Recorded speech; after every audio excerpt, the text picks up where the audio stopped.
Al oír su nombre, todos los reyes de Europa temblaban. Llevó a su ejército desde las arenas de Arabia hasta las puertas de Viena. Sus triunfos arquitectónicos fueron la envidia de la Europa del Renacimiento. Podía matar 1000 hombres y escribir después un poema de amor a su mujer. Pero su sabiduría y su voluntad de hierro se tambalearon ante los encantos de una esclava. Esta es la tragedia de Solimán el Magnífico. En 1553, en lo que ahora es Turquía, un rey libraba 2 batallas.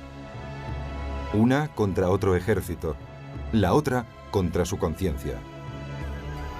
El resultado de la segunda batalla resultaría más decisivo porque la conciencia no pertenecía a un simple rey, sino al gran sultán otomano Solimán el Magnífico.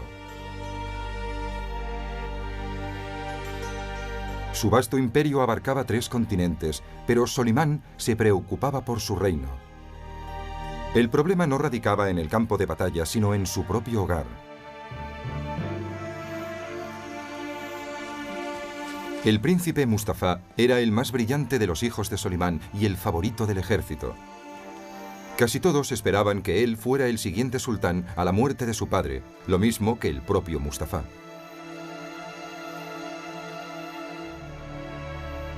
Se rumoreaba que Solimán era demasiado viejo para el trono y que el joven príncipe Mustafa estaba conspirando para arrebatárselo.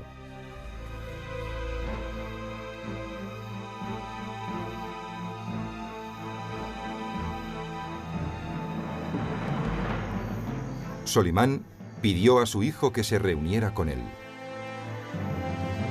Mustafa había oído también los rumores y debatió con su propia conciencia si era mejor evitar a su padre y confirmar sus dudas u obedecer y arriesgar la vida.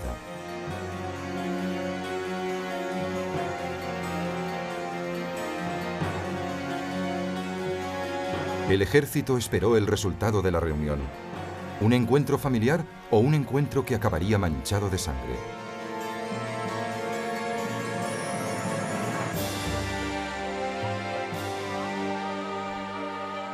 Treinta años antes fue Europa la que contuvo el aliento con la ascensión del nuevo sultán, Solimán. En 1520, Selim el Terrible murió y dejó un único heredero, un desconocido llamado Solimán.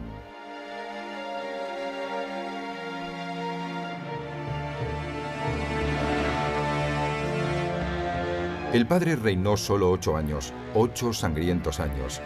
Mató a tantos súbditos que recibió el nombre de Selim el Cruel. En la guerra mató a tantos que sus enemigos creían que era el demonio encarnado. El temor y la curiosidad convocaron a hombres de todas las naciones al palacio de Topkapi para rendir homenaje al hijo coronado. Acudieron embajadores de Egipto, Persia, India y Europa para presentar sus respetos al nuevo gobernante y también para evaluarlo. Por lo que vieron, el hijo no se parecía en absoluto al padre. Selim se aseguró el trono asesinando a todos los varones de su familia. Tenía tan mal carácter y era tan cruel que la frase "que seas consejero de Selim" era una maldición habitual. Pero con Solimán, el terror desapareció del palacio. Al contrario que su padre, él se rodeó de poetas, pintores y músicos. La afición favorita de Selim era la guerra. A Solimán le preocupaba la moda. Medía sus conquistas en lino y seda.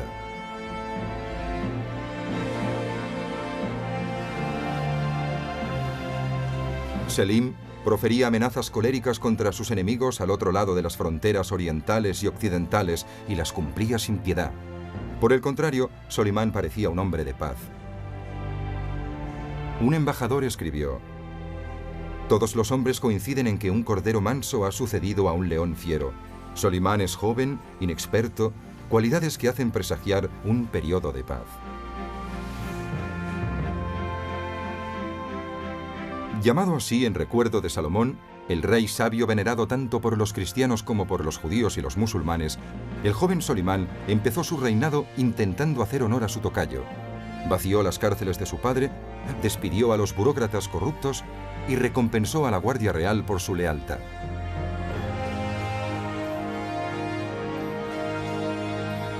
Parecía que con Solimán la vida iba a ser justa, pacífica y aburrida.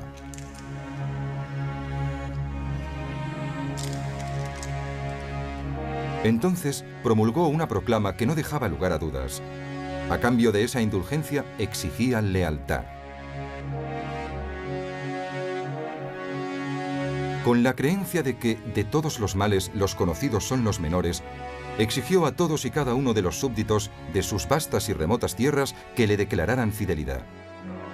Los que tardaron en contestar fueron declarados enemigos suyos. Mi precepto supremo, decretó Solimán, tan ineludible como el destino, es que ricos y pobres, ciudades y pueblos, súbditos y tributarios deben apresurarse a obedecer. Quienes se demoren sufrirán la pena máxima. La proclama obtuvo el efecto deseado.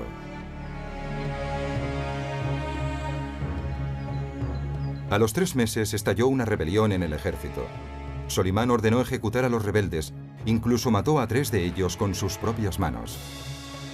El cordero se había convertido en león.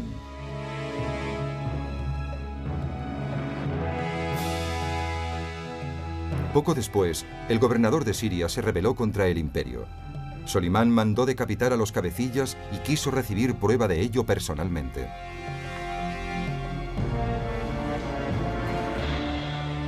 Parecía que el joven sultán había prestado más atención a las lecciones brutales recibidas de sus antepasados de lo que nadie había creído.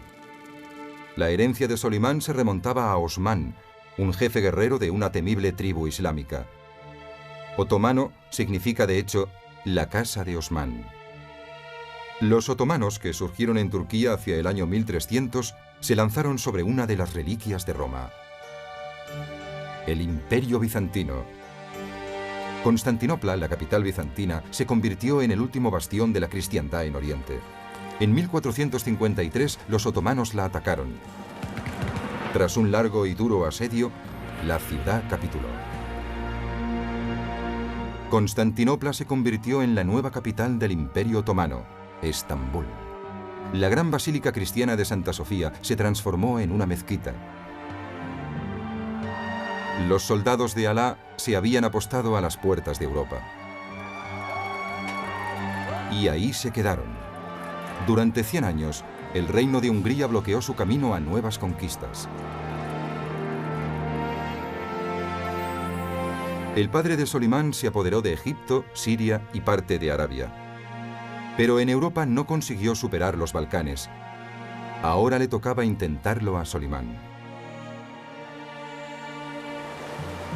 Europa, por su parte, estaba en ebullición. Se había descubierto un nuevo mundo al otro lado del Atlántico y el viejo mundo se enriquecía con ello. A cambio, los conquistadores llevaban la cristiandad con la cruz si era posible, con la espada si era necesario. Europa no era tolerante con los paganos, como el mismo Solimán descubriría.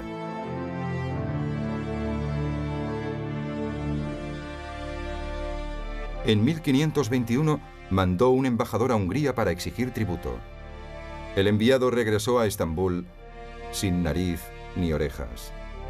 Solimán, indignado, decidió vengarse, aniquilando Belgrado a modo de represalia.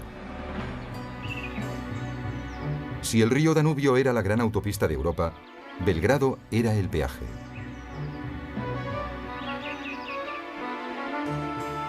Belgrado había resistido uno tras otro a todos los ejércitos islámicos, pero Solimán había aprendido de sus antecesores y de sus enemigos. Llevó más cañones de los que nadie había visto nunca en un campo de batalla.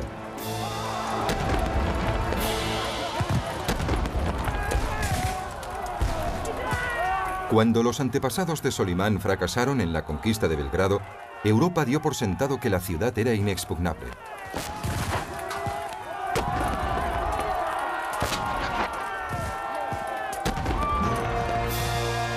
Pero en solo 26 días, la bandera otomana ondeaba sobre las almenas de la ciudad.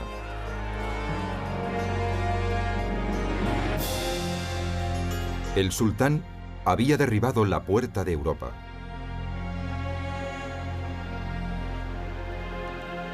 Solimán, que había matado hombres con sus propias manos, no retrocedía ante los horrores de la guerra, como demuestra su diario. El foso estaba lleno de cadáveres. Habían muerto 500 o 600 hombres. Un centenar de cabezas de soldados que no habían podido escapar estaban clavadas en picas a lo largo de la carretera.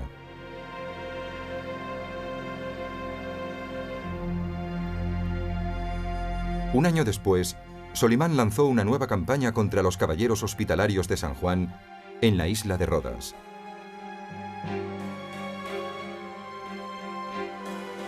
Desde su fortaleza, estos nostálgicos de las cruzadas atacaban las naves otomanas. Aunque vestían como sacerdotes, luchaban con la espada. Su misión era sagrada: eliminar el Islam de la faz de la tierra. Todo el Islam aclamaría a Solimán si tenía éxito y lograba eliminar esta espina. Solimán desembarcó 100.000 hombres y más de 100 cañones en Rodas y se dirigió con su ejército hasta las murallas mismas de la ciudadela. Medio siglo antes, Mehmed el Conquistador no había logrado hacerse con Rodas. Solimán podría triunfar donde Mehmed había fracasado, pero sabía que el precio sería alto.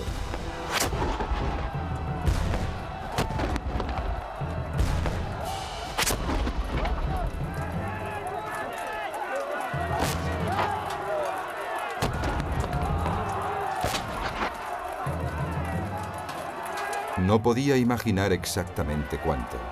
50.000 otomanos, la mitad de su fuerza, cayeron en el transcurso de un sitio que se alargó 6 meses.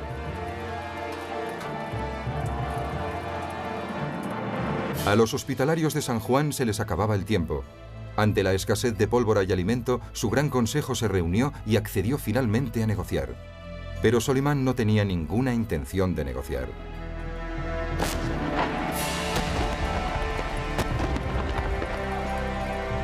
¿Rendición incondicional? ¿O no perdonaría la vida ni siquiera a los gatos? Los orgullosos caballeros finalmente se rindieron, con los estandartes ondeando, y Solimán perdonó la vida a los últimos cruzados. Mientras las tropas de élite de Solimán, los genízaros, lo celebraban con su danza del sable, el joven sultán saboreaba sus triunfos.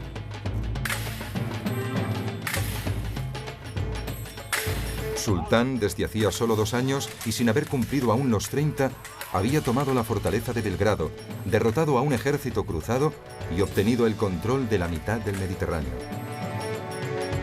El mundo musulmán lo aclamó como a su nuevo conquistador y salvador terrenal. El mundo cristiano tembló, conocedor de que lo peor estaba aún por llegar.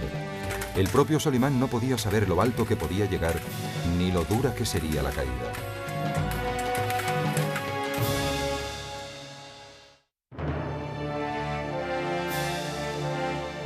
El sultán Solimán demostró ser ambicioso y despiadado, incluso vanidoso, pero no era tan orgulloso como para no escuchar consejos.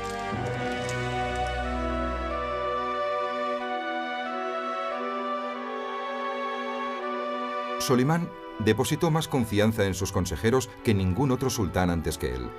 El más próximo era extranjero, cristiano y esclavo. Era su amigo de la infancia, Ibrahim. De paje de Solimán, Ibrahim pasó a ser administrador, diplomático, general, cuñado y, por último, gran visir, el equivalente de un primer ministro.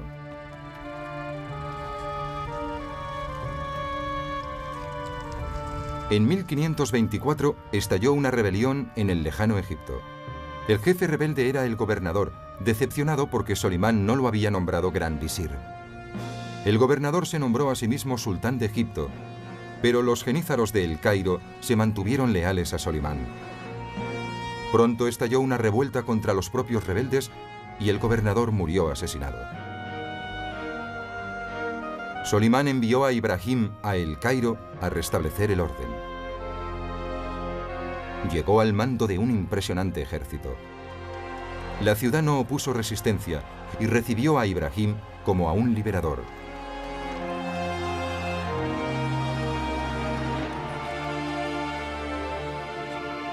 En nombre de Solimán, Ibrahim se instaló en el palacio del gobernador.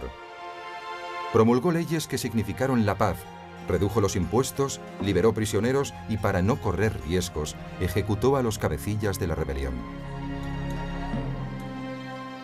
De vuelta a Estambul, Solimán ensalzó los triunfos y la lealtad de su querido Ibrahim. Colmó de alabanzas e incluso dio más poder a su gran visir. Después del sultán, Ibrahim era el hombre más importante del imperio. Solo había una persona más próxima a Solimán. También se trataba de un esclavo. En la comodidad de su harén, Solimán obsequiaba a la joven esclava con historias de su viejo amigo y sus hazañas. Ella se aferró a cada palabra e hizo planes por su cuenta. Roxelana, obtenida durante una de las campañas del ejército en Rusia, había hechizado a Solimán. La llamaba Jurruman, o sonriente. La corte, por el contrario, la llamaba bruja. Al final, Roxelana logró que Solimán le concediera la libertad. Consiguió lo que ni siquiera el mejor amigo de Solimán había podido conseguir: romper las cadenas de la arraigada y respetada institución de la esclavitud en la que se basaba el poder del sultán.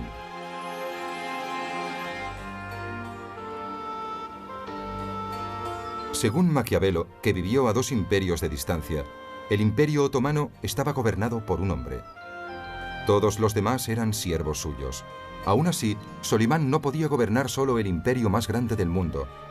Hasta un sultán tiene que delegar su autoridad. Era una paradoja que desconcertaría al mundo durante siglos.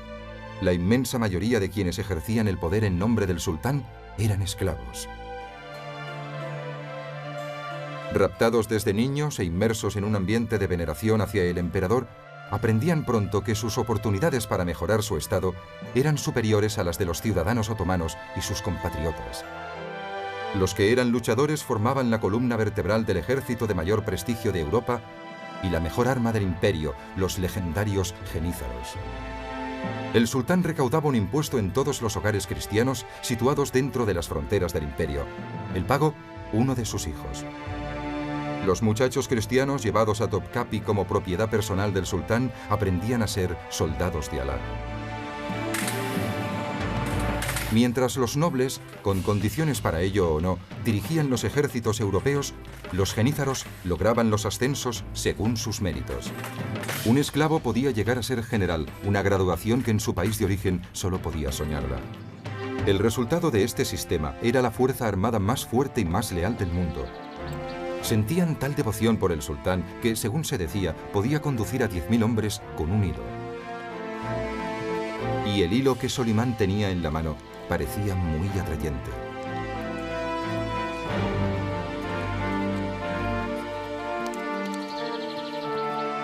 Había llegado el momento de aprestar de nuevo al ejército a la guerra y procurarle más victorias que ningún otro sultán.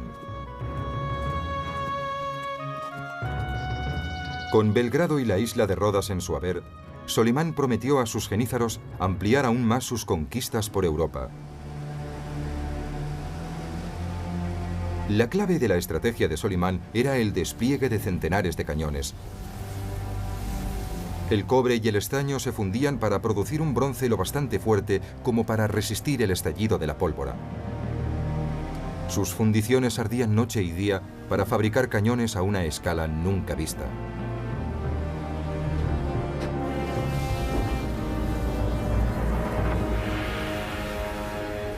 Y Solimán tenía intención de dirigirlos contra hombres, no contra murallas.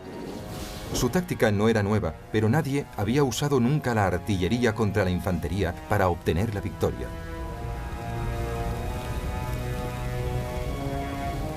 Fabricar armas no bastaba. Tenía que poder transportarlas donde las necesitaba.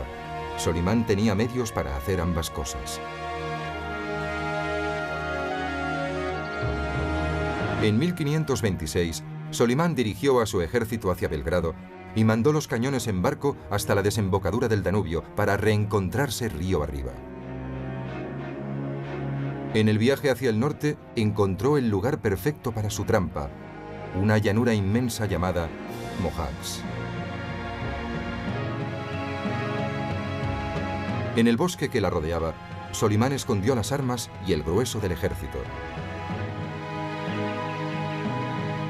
Luego, apareció con un puñado de soldados de infantería con la esperanza de que el joven e impetuoso rey de Hungría mordiera el anzuelo.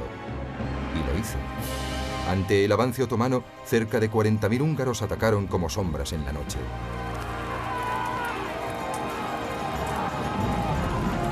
Los jinetes cristianos destrozaron con facilidad la línea otomana.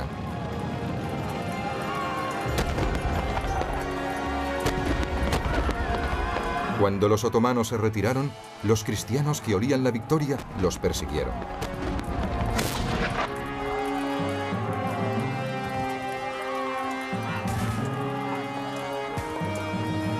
Solimán estaba casi atrapado cuando los húngaros le cortaron el paso a unos 200 metros de sus posiciones.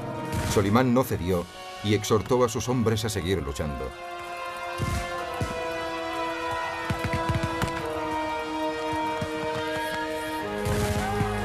El fuego cruzado de 300 cañones, a derecha e izquierda, alcanzó a los húngaros y los despedazó.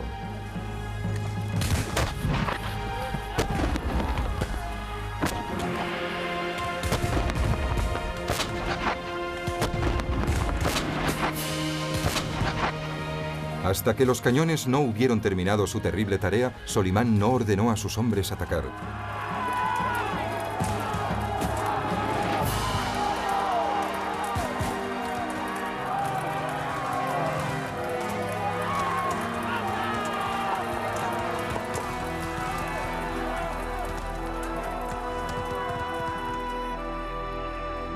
En 2 horas, la batalla había terminado. Los historiadores islámicos escribirían sobre la victoria. Ningún sultán ha obtenido un triunfo parecido. 2000 cabezas se amontonaban fuera de la tienda de Solimán. Más de 30.000 húngaros yacían muertos.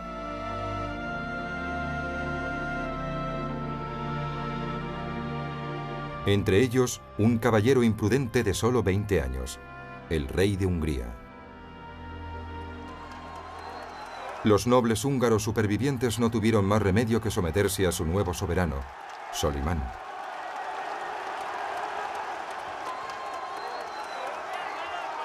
Lo impensable había sucedido.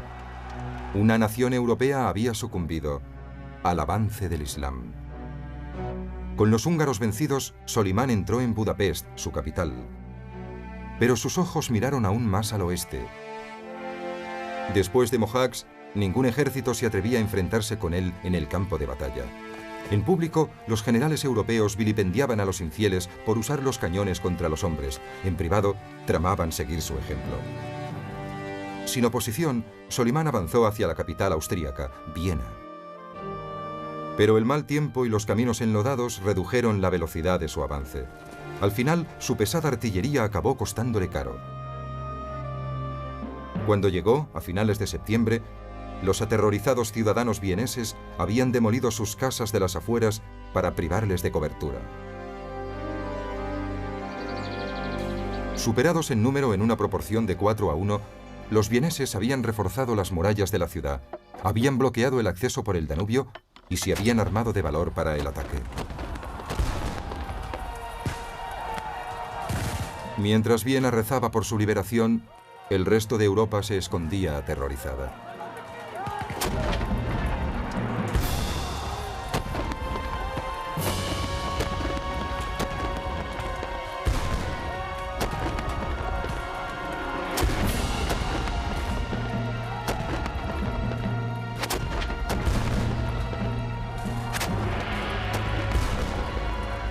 Durante 17 días el asedio continuó. Los genízaros atacaban una y otra vez las murallas. Una y otra vez los cañones cristianos los repelían.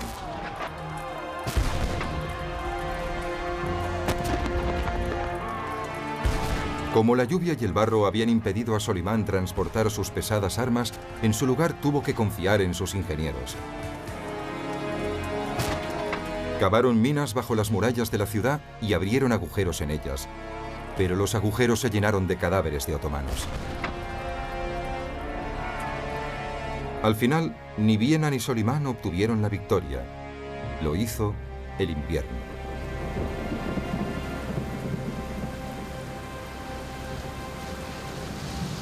Solimán regresó a casa con su ejército aterido y empapado, abandonando Viena de momento. Hungría era suya. Viena podía esperar hasta la primavera. Estambul exaltó el regreso de su triunfante sultán. A lo largo de las décadas siguientes, Europa se escondería siempre tras esa misma mortaja invernal, a la espera de que la cólera de Solimán despertara por primavera.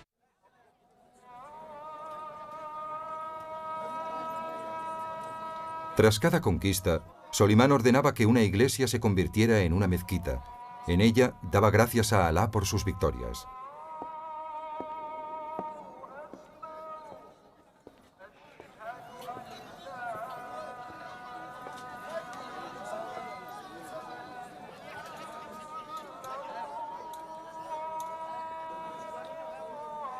Durante los primeros 20 años de su reinado, tuvo muchas cosas que agradecer.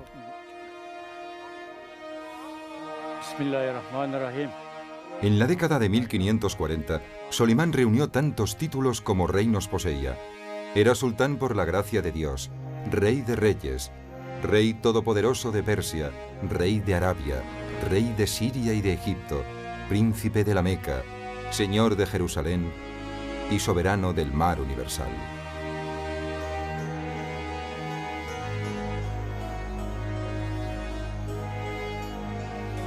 Su imperio se extendía de Bagdad a Budapest, de Austria a Argelia. Solo una parte de sus súbditos era musulmana. El resto eran judíos, católicos romanos, ortodoxos griegos, protestantes. Como único caso entre los soberanos de Europa, Solimán permitió conservar su fe a los ciudadanos de los territorios conquistados. Con la sabiduría de Salomón y la astucia política de Maquiavelo, el sultán se percató de que imponer una nueva religión a una vieja cultura sería el camino más seguro hacia una rebelión. Por esto tomó su decisión. Mientras contara con su lealtad, ellos podrían hacer lo que quisieran con su alma. Pero no había ningún código que gobernara poblaciones tan dispares. Solimán necesitaba leyes lo bastante grandes como el dios de los musulmanes, pero que no ofendieran a los otros dioses. Fue incluso más allá. Redactó leyes que no ofendían a los sacerdotes ni grababan a los mercaderes. Este nuevo código lubrificó los engranajes del comercio y contribuyó a hacer de su imperio el más rico del mundo. Las leyes de Solimán lo regulaban todo, del comercio a los salarios, hasta la cantidad adecuada de fruta en un pastel. En el Gran Bazar de Estambul, el más grande del mundo, un vendedor deshonesto se arriesgaba a ser flagelado en público.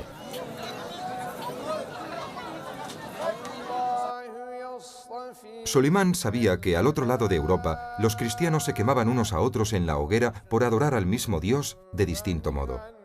La ironía no se le escapaba. Estaba decidido a que sus súbditos, tanto si eran musulmanes como cristianos o judíos, fueran tratados de la misma forma. No resulta extraño, pues, que los historiadores turcos no lo recuerden como Solimán el Magnífico, sino como Solimán el Legislador. Como muchos sultanes antes que él, Solimán empuñaba la pluma además de la espada. Pero si su talento era legislar, su pasión era la poesía. Demostró ser un generoso mecenas literario y durante su reinado la poesía otomana alcanzó su apogeo.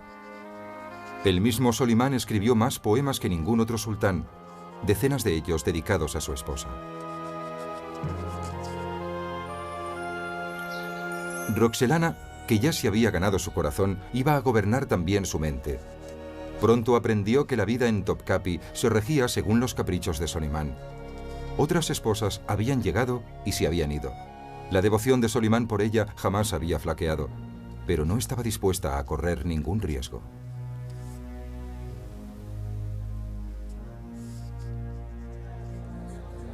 A lo largo de los años, intentó cambiar el equilibrio de la balanza del poder a su favor. Después de haber pasado de esclava a esposa real, Roxelana se había convertido en el consejero de más confianza de Solimán.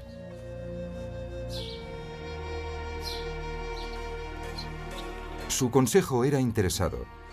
Sugirió que a Ibrahim, el segundo hombre más poderoso del imperio, el poder se le había subido a la cabeza. Era cierto que en el Cairo, Ibrahim se portaba como si fuera el sultán. En Estambul incluso se había conferido un título que implícitamente lo elevaba al rango de sultán. Pero no se puede considerar que el orgullo sea un pecado mortal, así que Roxelana tuvo que inventarse uno. Bajo el reinado tolerante de Solimán, Ibrahim había reunido una colección de arte cristiano. Sin duda, Alá, por no decir Solimán, consideraría intolerable a ese dios rival. Una mañana de 1536, el equilibrio del poder en Topkapi cambió para siempre. Al amanecer, los sirvientes empezaban a moverse por el palacio cuando se llevaron una desagradable sorpresa. En la habitación del gran visir, junto a la de Solimán, vieron señales de lucha. Encontraron sangre en la ropa de la cama y después el arma, la cuerda de un arco. El método habitual para estrangular a alguien. Encontraron el cadáver fuera del recinto, totalmente desnudo, como exigía la tradición cuando un poderoso había caído en desgracia.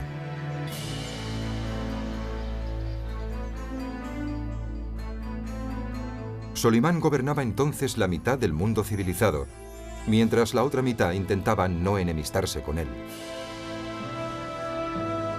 Al palacio de Topkapi llegaban embajadores de todo el mundo con presentes, desesperados por superarse entre sí, con la esperanza absurda de que el tributo evitara la conquista.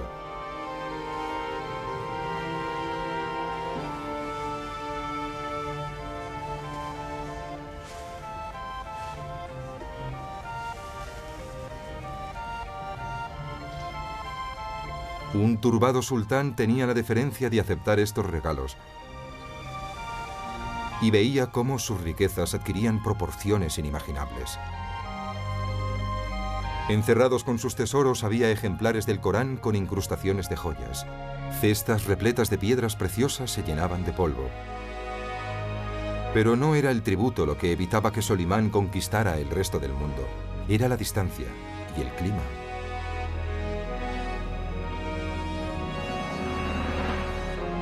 En la década de 1540 había desplazado las fronteras de su imperio hasta el centro de Europa, el norte de África y Persia. Poseía prácticamente todo el Mediterráneo, pero no podía avanzar más. Sus soldados solo podían combatir cuando el tiempo lo permitía. Como se negaba a que su ejército pasara el invierno tan lejos de su capital, Solimán regresaba cada otoño a Estambul. Solo podía conquistar las tierras que podía cruzar antes de la caída de las hojas, y nada más. No había sido fácil definir la frontera con Europa entre Budapest y Viena. Incapaz de expandir su imperio, Solimán lo enriqueció a una escala jamás vista. Tomó a un ingeniero prometedor de entre las filas de los genízaros y lo nombró arquitecto de la corte. Como Miguel Ángel, que trabajaba en esa época en Roma para el Papa Pablo III, Sinan fue uno de esos hombres de talento protegidos por el destino, que le proporcionó un mecenas rico, y no había ninguno más rico que Solimán. Como Solimán, Sinan había dedicado la primera mitad de su vida al ejército. Como Solimán, dedicaría la segunda mitad a la arquitectura. Y construyó por todas partes. Durante 50 años construyó sin cesar, continuando su obra durante el reinado de Solimán, el de su sucesor y el del sucesor de este. Sinan trabajó hasta su muerte, a la edad de 99 años. Casi 500 proyectos llevarían su nombre, dejando un recuerdo que ningún otro arquitecto de la historia pudo igualar. Recuperó ciudades que el padre de Solimán había destruido. Construyó carreteras y puentes, fuentes y estadios, albergues y mausoleos. En la Meca, una de las capitales de las tres grandes religiones del imperio de Solimán, Sinan erigió edificios para albergar a cientos de miles de peregrinos. En Jerusalén reconstruyó las murallas de la ciudad y restauró la cúpula de la roca, el templo erigido sobre el lugar donde, según se dice, Mahoma ascendió a los cielos. Fuera de Estambul, Sinan construyó un acueducto tan espléndido como cualquiera de los que construyeron los romanos.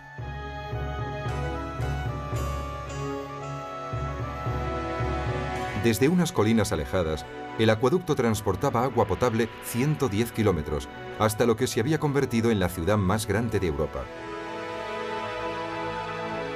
Grande fue el beneficio que Estambul obtuvo de la pasión constructora de Solimán. Con Sinan, el paisaje de la ciudad se transformó.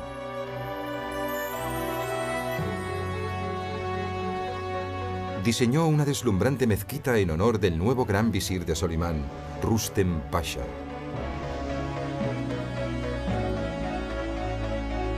La mezquita estaba totalmente decorada con 100.000 de los famosos azulejos blancos y azules de la ciudad turca de Iznik. Nadie había prodigado nunca tal esplendor al interior de una mezquita. En ella, Sinan rindió tributo a Alá y alardeó de la riqueza del imperio con la misma claridad que si hubiese tapizado las paredes con dinero.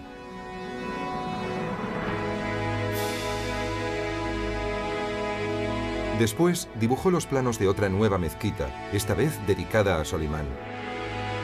Este edificio iba a ser como la coronación de tan beneficiosa asociación. Las obras se iniciaron en 1550, 4 años después de que Miguel Ángel empezara la cúpula de San Pedro. Sinan trabajaba sin presupuesto. Para Solimán, el dinero no era ningún problema. El proyecto fue la obra de un genio. El techo estaba formado por 4 cúpulas, que soportaban juntas una quinta cúpula central a 45 metros de altura. Sinan quería demostrar que los arquitectos otomanos podían igualar cualquier cosa que los europeos construyeran, y lo logró. El mecenazgo de Solimán proporcionó al arquitecto imperial mano de obra y recursos ilimitados. Tardó solo 7 años en trasladar su obra maestra del papel a la piedra. Miguel Ángel trabajaría 7 años más en San Pedro.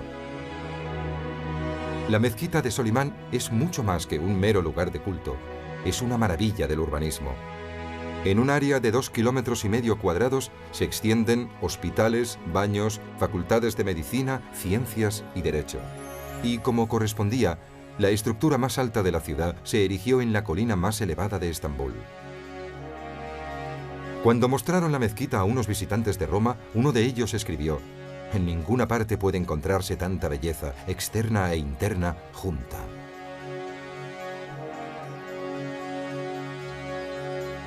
Para decorar la bóveda, Solimán eligió su pasaje favorito del Corán.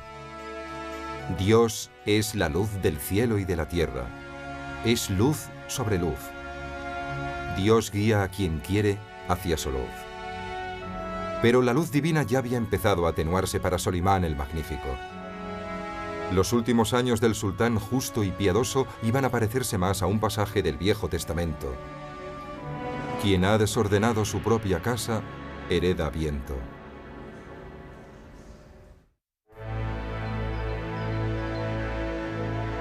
En el Imperio Otomano, pocos sultanes reinaron más de 20 años. En 1552, Solimán había ocupado el trono más de 30 años. ¿Quién iba a sucederlo?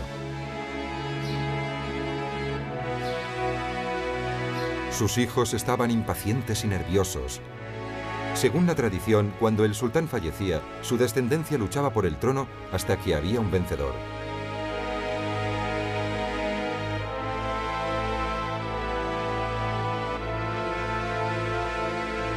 Solimán había engendrado 5 hijos, 4 con Roxelana. Decidida a que uno de los suyos fuera el siguiente sultán, lanzó una campaña de rumores. No era solo el poder lo que estaba en juego. Si fracasaba, ella y sus hijos podían perder la vida.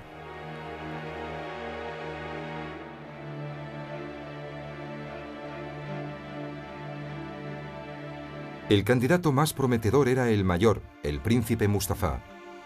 Era un gobernador popular y gozaba del favor del ejército.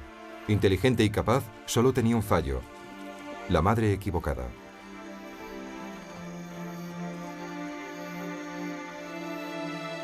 Roxelana sabía que Mustafa quería el trono, pero tergiversó los hechos ante Solimán y hábilmente convirtió su ambición en traición.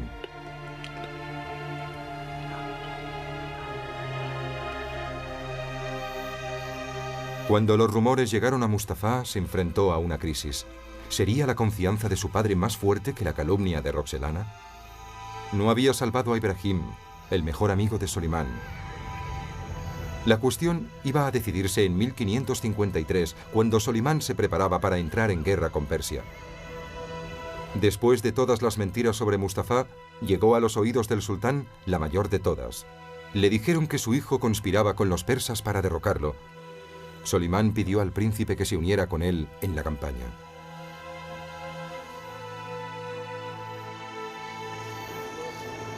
Mustafa tomó una decisión. No ir era declararse culpable. Iba a demostrar su lealtad con la obediencia.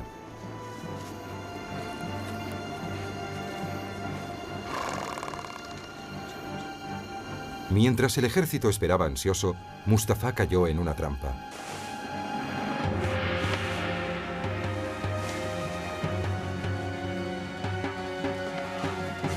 Mustafa libró batalla y los asesinos titubearon.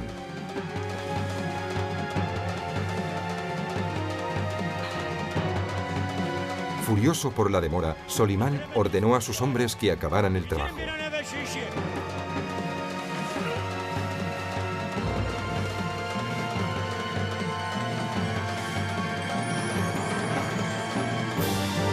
Solimán mostró el cadáver de su querido hijo al consternado ejército y advirtió a sus soldados que el mismo destino esperaba a cualquiera que cometiera la insensatez de desafiarlo.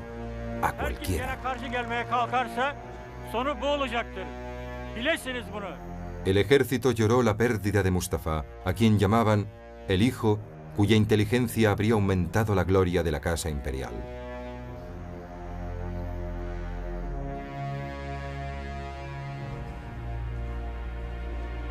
Pero la matanza no se detuvo ahí. Los asesinos acabaron también con la vida del hijo pequeño de Mustafa. Entonces, afligido de dolor, uno de los hijos de Roxelana se suicidó. La casa de Solimán estaba bañada de sangre. El ocaso de la sabiduría de Solimán impulsó a un poeta a preguntar al emperador: ¿es esto ternura? ¿Matar a alguien tan querido por vos como Mustafa? Lo matasteis engañado por una mentira. ¿Dónde está la verdad en todo esto? Derramasteis su sangre. ¿Es esta la justicia de un califa? ¿Qué ha sido de Mustafa? ¿Por qué lo matasteis, mi sultán? Solimán, perdida la batalla con su conciencia, dejó el escenario al poeta que vivía en su interior. Instado por Roxelana, mató a Ibrahim, su mejor amigo, y a Mustafa, su hijo favorito. Poco a poco, Solimán se recluyó cada vez más, cambiando el boato de la corte por los rituales del Islam. Como dictaba su religión, cada día se lavaba antes de sus oraciones diarias, pero las abluciones rituales no podían purgarle la culpa. Hasta el final, siguió ciego con su causa. En 1558 recibió el golpe más cruel de todos. La luz de su vida, Roxelana, murió. Viejo, enfermo y solo, en los últimos años de su vida, Solimán no encontró la paz. Los dos hijos de Roxelana que seguían vivos peleaban por la sucesión, a punto de provocar una guerra civil en el imperio, hasta que el mismo Solimán intervino. Derrotó al hijo menor, trágicamente de nuevo el más capaz de los dos, y entregó el reino a su hermano, como exigía la tradición. Bismillahirrahmanirrahim. Elhamdülillahi rabbil alamin. Errahmanirrahim. Maliki yevmiddin. İyyake na'budu ve iyyake nestaîn. İhdinas sıratal müstakîm. Sıratal lezîne en'amte aleyhim gayril mağdûbi aleyhim veleddâllîn. Amin. Solimán había acabado una a una con las esperanzas más brillantes del imperio. Cuando el viejo sultán se acercaba a la muerte, solo le quedaba un hijo vivo. Uno que era, a decir de todos, un borracho y un idiota. El sucesor de Solimán el Magnífico iba a ser Selim el Borracho, el primero de una larga serie de sultanes ineptos y el peor en 3 siglos. Solimán, el conquistador incomparable, el legislador, el mecenas generoso, se había convertido en un caparazón vanidoso y vacío. Empezó incluso a ir maquillado en las contadas ocasiones en que aparecía en público. Su pueblo todavía lo recordaba por sus extraordinarias campañas de conquista, pero llevaba más de una década sin ver el campo de batalla cuando le fue impuesta una 13ª campaña. Durante 40 años, el gobierno de su gran conquista europea, Hungría, estaba en manos de un títere elegido por él mismo. Pero en 1564 los austríacos instalaron en el trono a un nuevo rey y enviaron a Solimán una advertencia. Iban a recuperar Hungría. Como represalia, los genízaros sitiaron la ciudad de Sejitbar. Solimán, con 72 años de edad, decidió mandarlos en persona. Aquejado de gota, montó con gran dolor sobre su caballo para ponerse al frente de sus genízaros.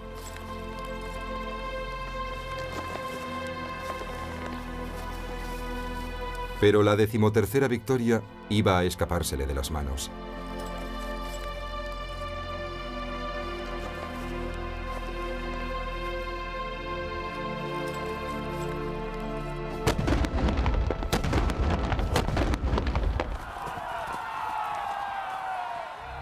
Durante la encarnizada batalla, Solimán cayó mortalmente enfermo. Falleció 2 días antes de que su ejército tomara la fortaleza.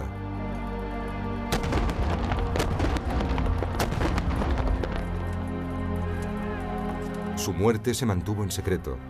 Durante 43 días, sus consejeros falsificaron su firma y emitieron órdenes mientras esperaban la llegada de Selim.